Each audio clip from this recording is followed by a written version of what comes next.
Good morning, friends. The verses that I've chosen for today's meditation are from Deuteronomy chapter 11, verses 10, 11, and 12. For the land which you go to possess is not like the land of Egypt from which you have come, where you sowed your seed and watered it by foot as a vegetable garden.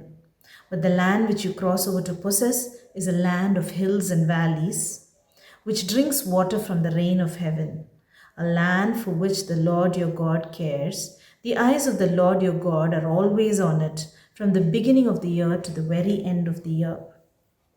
Now, these verses are spoken by Moses to the people of Israel just before they enter the promised land.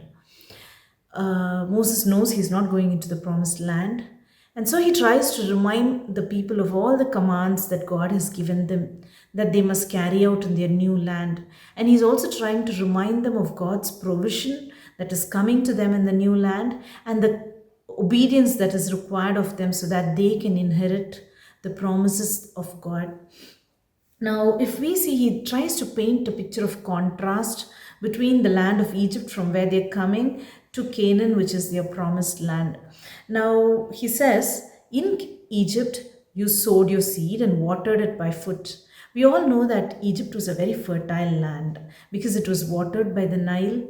And even when we read in Genesis, where Lot chooses the land that he wants to go into, the plains of Sodom and Gomorrah, the writer of Genesis describes that the lands that Lot saw were as fertile as the lands of Egypt. So, always because of the Nile, Egypt was a place that was a land of plenty, and it was a land that God Himself chose to save Jacob and his family from the famine.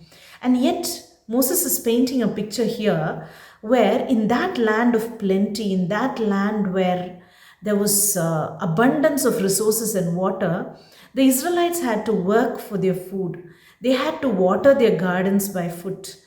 This was because the land was so plain that to get the water from the Nile, the people had to put in a lot of physical work. They had to do a lot of hard labor to water their gardens, because even though the water was available in plenty, they had to bring a mechanism to get that water out of the Nile and to water their vegetable gardens. In contrast, if we see the description of Israel, he says it is a land of hills and valleys where God Himself has designed the land in such a way that they don't have to water it. Instead, all they have to do is depend on God for His provision, because the water that God provides naturally waters the land.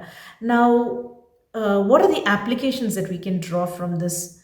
One, for our own physical providence, for our physical living. God has given us work, and yet, if we depend on our work alone for God to provide us, and not depend on the God who is our feeder, on God who is our provider, then we will be laboring like the people of Israel did in Egypt. We'll be laboring for our food, we'll be laboring to provide for our families, and we'll be laboring to meet our own needs. And instead, God is calling us, like the people of Israel, to depend on Him for our resources, because He is able to meet all our needs. And not only for our physical needs, even for our spiritual needs, especially at the start of the year. Many of us tend to make a lot of resolutions and try to find so many ways to keep up those resolutions. Most of these resolutions are very good.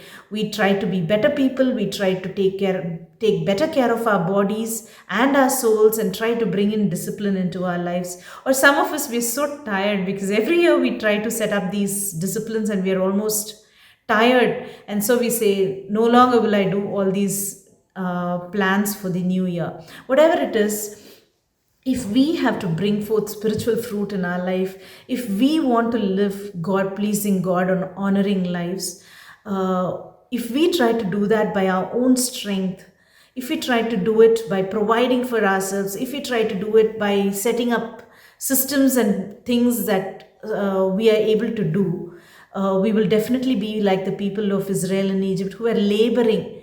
Instead, Jesus calls us to a place of rest where we depend on Him, We do our work, yet we depend on Him to be the one who waters our seed. We depend on Him to be our provider so that we can bring forth fruit of the Spirit in our life. And I pray that these words will be a blessing to you, and that you will be reminded of God's eyes which were upon the land of Israel, so that He was caring for it continually in every season throughout the year. I pray that you too will be strengthened, that God's eyes are continually on you from this year, from the start of the year to the end, so that His provision, His guidance is upon your life. God bless you. Thank you.